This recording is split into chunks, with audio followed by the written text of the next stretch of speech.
also, you need to be very careful of scammers on Facebook Market. Like, it's so unfortunate, that it's come to this. So I decided to put my iPhone 13 Pro Max for sale, and less than 30 minutes that I put the ad on, I started getting people inquiring. First of all, I had these people who said, "Oh, can you?" It was a picture of a lady, and she's like, she sounded so nice. She's like, "Oh, will you be able to deliver to my daughter? It's her birthday." That was just like the first person that got in touch with me, and I'm like, "Yeah, okay." She said she mentioned somewhere in England, but I don't live in England. So she said, "Oh, I'll be happy to pay you extra so you can post it to my daughter." I'm like, "Okay, fine, fair enough. There's no problem. Since it's her birthday, I'm happy to do that." So, then as the conversation kept going, I'm like, "Okay, how is she going to pay me?" She said, I asked, "Okay, how do you want to pay?" She said she'll make a bank transfer.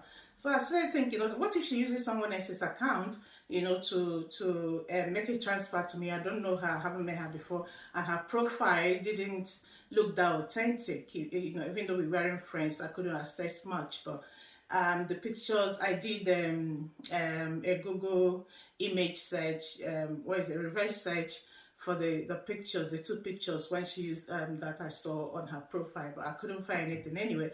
But I'm like, I just told her, no, I'm not interested anymore.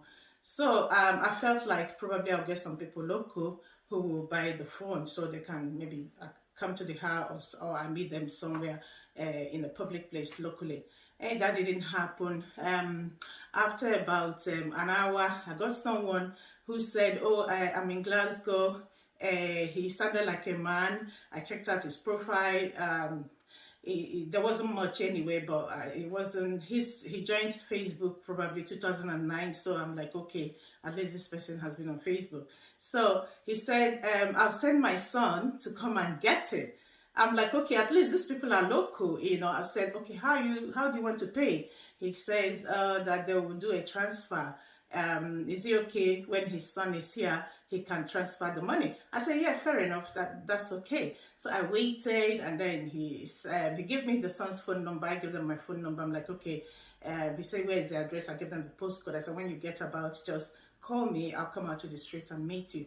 So somebody called me after about 30 minutes and said, "Oh, that they were on my street." I'm like, "Okay, I'm coming out." I came out, I met them. It was a handsome looking young man. He looked so responsible. And I got the phone. I said, "Okay, this is the phone." He had a look at it. We were chatting.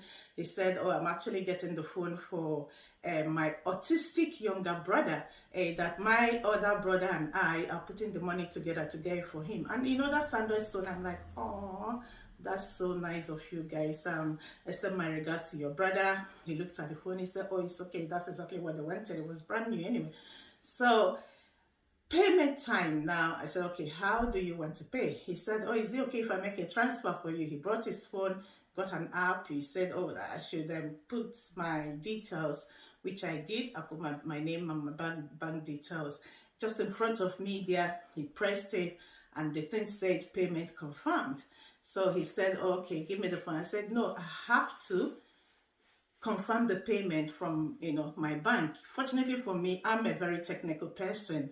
I virtually live my life on on my phone, to be honest. So I said, "Okay, I need to check my own app as well to be sure the money has gone in." So checked my app, the money wasn't there. 10 minutes, 20 minutes, the money wasn't there. He was still standing out there.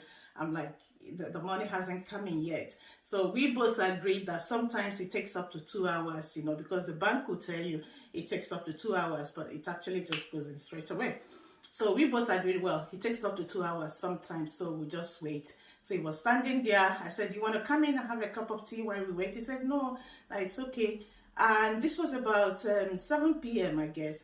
So he's like, "Oh, do you want to take my picture? Do you want me? I'll show you the screenshots. I made the transfer." He brought the bank app again. I said, "Which bank do you use?" He said, "It's Metro Bank." I said, "Metro Bank is not really like one of these conventional banks. I don't think you know, that they have like premises where you could go in, especially in Scotland anyway.